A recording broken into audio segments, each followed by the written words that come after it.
When you're climbing, your mind is clear. Freed of all confusions, you have focus. And suddenly, the light becomes sharper, sounds are richer, and you are filled with the deep, powerful presence of life. A Procura de Deus, um caminho para descobrir as religiões e os movimentos espirituais do planeta. Seguirei a rota do budismo, que com milhões de seguidores se converteu em uma das principais filosofias do mundo.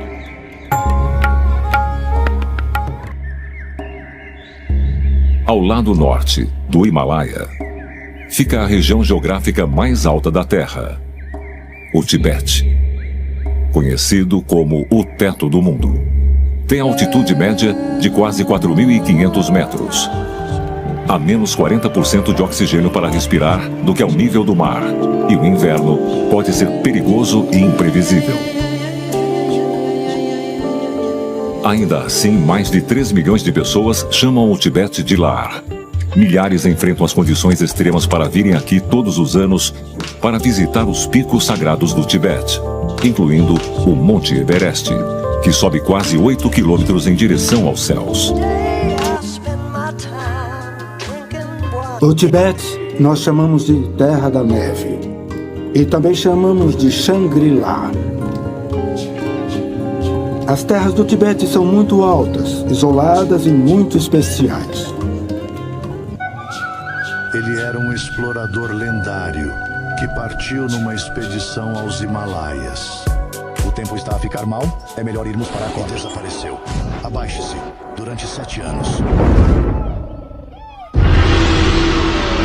Do aclamado realizador Jean-Jacques Naud, muita história. chega-nos a história.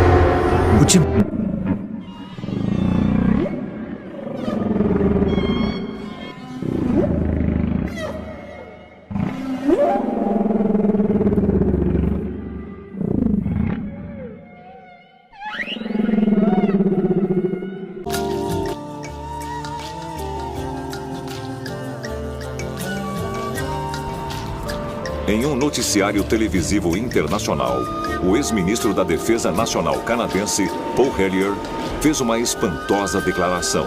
Afirmou ter conhecimento de que extraterrestres estavam visitando a Terra. Eu quero saber por que o senhor diz que os OVNIs são tão reais quanto os aviões voando no céu. Bom, porque eu sei que eles são. Eles têm visitado esse planeta há milhares de anos. E existe o que é chamado uma federação desses seres. E eles têm regras. A entrevista causou sensação na mídia. Continua sendo uma força poderosa no Tibete.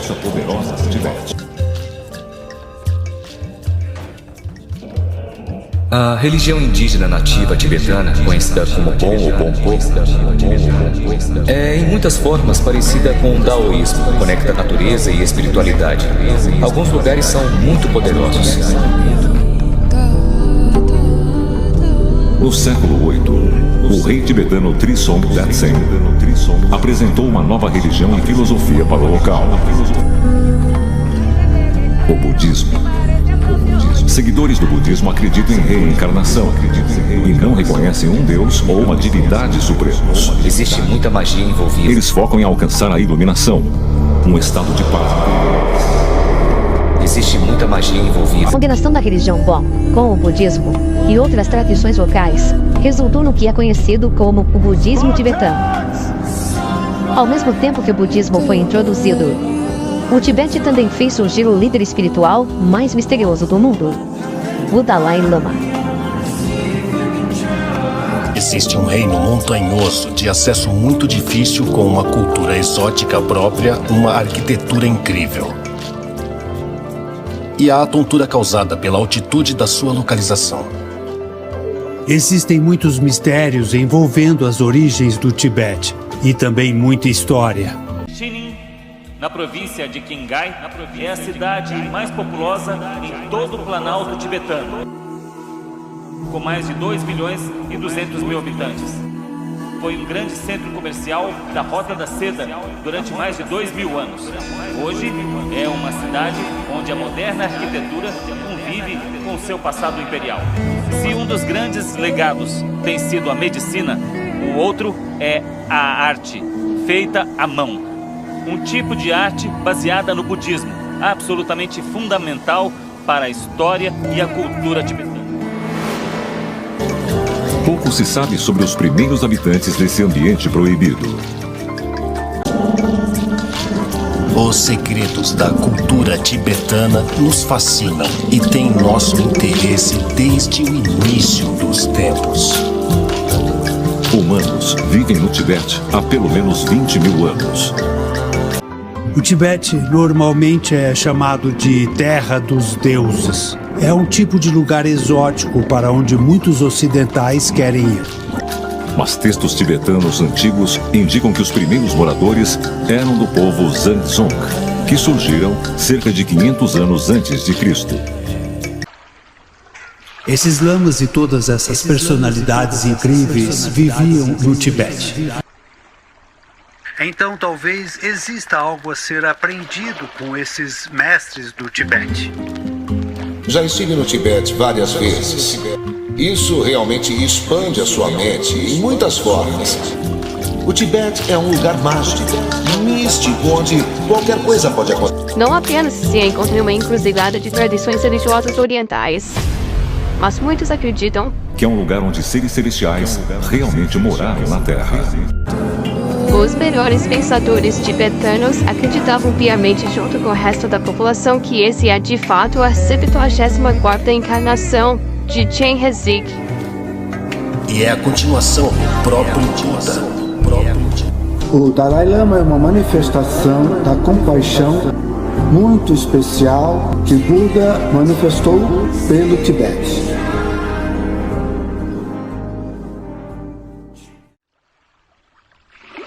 Pode haver uma verdade nas declarações de Hegel. É possível que haja uma federação galáctica de extraterrestres monitorando a Terra? Mas, nesse caso, qual é a evidência por trás de alegações tão espantosas? Dizem que ele era a morada dos deuses. A região do Himalaia é cheia de histórias dos chamados seres celestiais que desceram dos céus em veículos voadores que são chamados de dragões e fornalhas voadoras. Qual é o seu nome? Quem é você? E essa foi a grande revelação. O ser disse: eu sou Atum. Era o grande Deus Pai do Egito Antigo. Introduzindo não só os 9 princípios, mas os 9 grandes deuses ou Ennead do Egito Antigo. E isso era o que particularmente interessava a Poharish. A ideia de que, se eles eram deuses, é claro que tinham sabedoria. Queria pedir orientação. Os 9 transmitiram várias mensagens diferentes. Por exemplo, que eram guardiões da raça humana, até mesmo criadores. De acordo com alguns dos primeiros textos sânscritos, o primeiro Buda que andou na Terra tinha 3 metros de altura, tinha pele azul clara e seus braços alcançavam até os seus joelhos.